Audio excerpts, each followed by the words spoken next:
12th and then 3 birdies to finish. It was a nice round out there. There was lots of good solid stuff, and a quick start and a quick finish adds up to a good score. I was just treading water for a while, but those holes, it was always never the perfect number. Cautious of going over the green in between clubs, and you just have to be patient, and it paid off because I birdied the last 3. Must be nice to be just only 1 shot off the lead, and you'll be putting the pressure right on there heading into the rest of the tournament.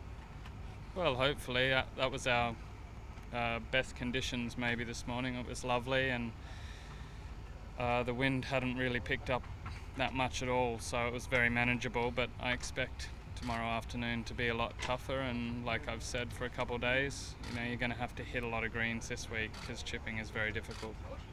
Questions? Adam, what did you come into for the eagle there? You hit a really nice shot into the green today. Yeah. 20 foot, what did you hit in? It was a 5 iron.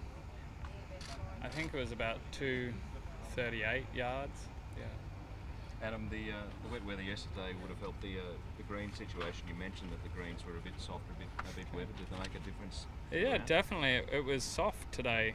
Surprisingly, I think, I didn't have that many perfect numbers today to fire at pins, and I was probably on the cautious side, and then it looked really cautious because the ball didn't release at all once it hit the green. But they're very receptive this morning, at least. Anyway, I don't know how they'll play this afternoon, but if you were coming from the fairway, there was no problem holding greens. I think they've held their moisture overnight and very receptive, so good shots were rewarded.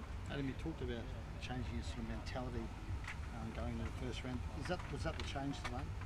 The mentality, was it a lot different going? Yeah, a little bit. Yeah. Just like I talked about the other day, it's the last week of the year. There's no, I'll get them next week, and just have to make it count. And it didn't look pretty at the start, but somehow I was 2 under after 3, and then hung in there and finished well. And maybe that momentum off the last 3 holes is something to carry over for the rest of the week. Did you have a sense that you were going to turn the corner at some point? Did you feel like it was sort of round and might ignite at some point?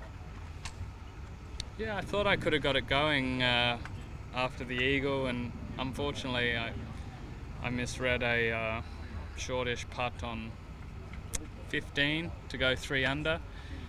And you make that, and you sneak 1 more in before the turn, and you turn in 4 and have a strong back 9. All of a sudden you've had a really great round, but I missed that and then missed the green on 18 and make bogey, and you're 1 under at the turn, and you've kind of done nothing.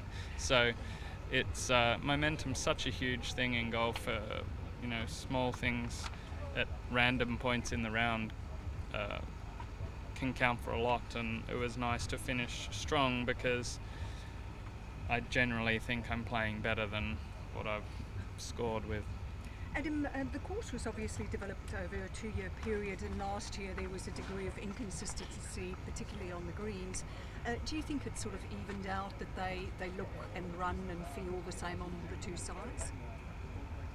Yes, I think they're playing very similar. I think they've evened out. Certainly around the greens, the front 9 is a little more mature and seems a little easier or a little more consistent in those aprons and surrounds, but the greens are very consistent, I think, right the way through. They're tricky to judge because there's a lot of grain going on, but they're consistent. And just with regards to the course, we'd like to believe it's a truly championship course, that the redevelopments have done the job.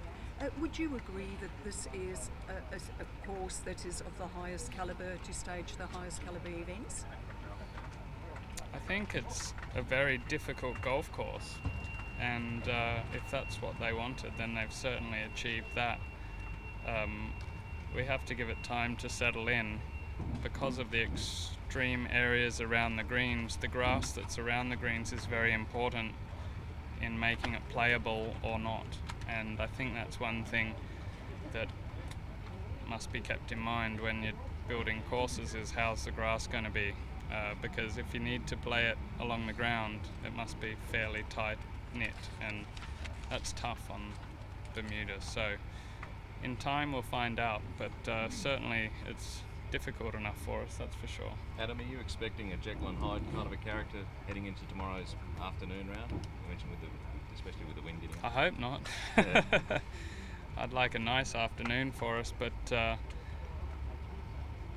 anything getting tougher should play into my favour, because I think you've got to hit the greens, and I'm a good ball striker, and if I hit more greens than anyone, then I'm going to be in good shape this week. Adam, there was a lot of people out early to watch you tee off. Was it nice to be back playing in front of a home crowd? Yes, very nice. Saw some friends out there, and the eagle early got them a little excited, so they stuck with me for the whole day after that, and it's fun to be playing at home, and it felt quite relaxed, and everything felt very familiar, which is a very nice feeling when you're coming out to play a championship. On the seventh hole, you really nailed 3 beautiful shots there. What was the iron in to give you the putt? The 7th, the actual 7th hole? Yeah, the first of the birdies coming in. Yeah, it was a 7-iron in 180 yards. Any final questions? You said you're a little bit undecided club selection day. Any particular reason for that? Were you confident with the club that you finally picked? You know what I mean? Was it Well, I was confident with the club I picked in the end, but I was just taking one element out of play. I mean, you just can't afford to go over greens willy-nilly here. Unfortunately, Curtis hit it over a couple at the end, and he paid the price with bogeys, and so I erred on the side of caution, which isn't always the most fun way to play, but it kept bogeys off the card, and I was putting from 45 feet at the front of the green and 2-putting, and sometimes, unless you're feeling like you've got complete control of the swing, hitting fiddly little cut 7-irons, it's much easier just to hit an 8-iron on the front of the green and wait for your opportunities. Right, excellent. Thanks very much, Adam. Thanks, Adam. Okay. Okay, thanks. Beauty.